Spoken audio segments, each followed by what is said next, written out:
Cette arme étrange mélange improbable entre un pistolet, un couteau et un poing américain n'est pourtant pas une erreur de conception, ni un prototype. À la belle époque, elle devient le symbole d'un monde clandestin qui inquiète profondément Paris, celui des Apaches.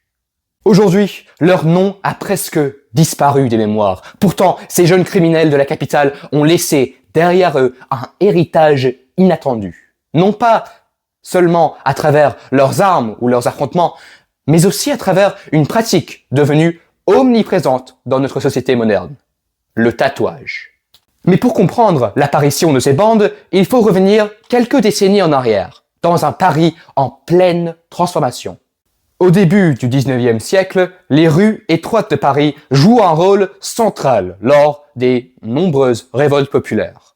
Cette architecture inquiète Louis-Napoléon Bonaparte, qui confie alors au préfet Georges-Eugène Haussmann la transformation radicale de la capitale.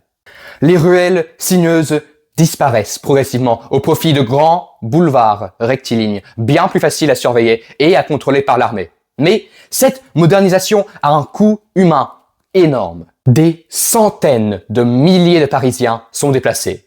Les habitants les plus modestes, incapables de suivre l'augmentation des prix des logements, sont repoussés vers les périphéries. Dans ce nouveau quartier populaire, marqué par la pauvreté, le chômage et les inégalités, une nouvelle forme de criminalité apparaît. À la fin du 19e, la presse parisienne commence à utiliser un nouveau terme pour désigner ces jeunes délinquants organisés, les Apaches. Le nom s'inspire de l'image des guerriers amérindiens, popularisée en France par les spectacles de Buffalo Bill, qui étaient alors en tournée dans le pays. Les journaux cherchent ainsi à donner une image sauvage et dangereuse à ces criminels, qui finissent pourtant par adopter eux-mêmes ce surnom. Les Apaches sont généralement de jeunes hommes issus des quartiers populaires. Leur apparence devient un véritable code.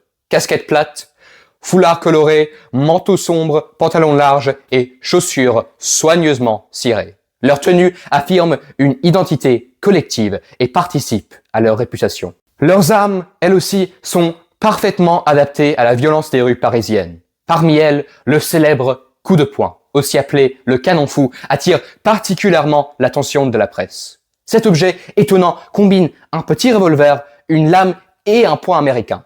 Compact, discret et dangereux à courte distance, il correspond parfaitement aux affrontements rapides du milieu parisien. Mais les Apaches ne se reposent pas uniquement sur leurs armes, ils participent aussi à populariser une véritable culture du combat. La savate, née dans les rues de Paris avant d'être progressivement codifiée comme une discipline sportive, trouve chez eux une nouvelle réputation, celle d'un art de la rue, utilisé lors des affrontements entre bandes. Mais autour de cette culture de la rue se développe aussi un langage particulier. Les Apaches contribuent à diffuser certains mots associés au monde des voyous. Des termes comme fric pour désigner l'argent, flic pour parler de la police ou encore truand pour désigner un criminel. Ils appartiennent tous à cet univers populaire qui se diffuse largement à travers les journaux illustrés, les chansons et les récits consacrés aux bandes parisiennes.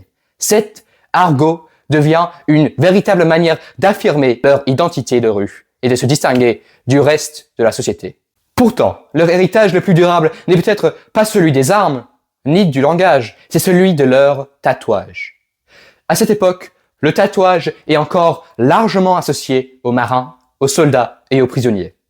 Chez les Apaches, ils deviennent un signe d'appartenance, une marque d'identité, parfois même une histoire inscrite sur la peau.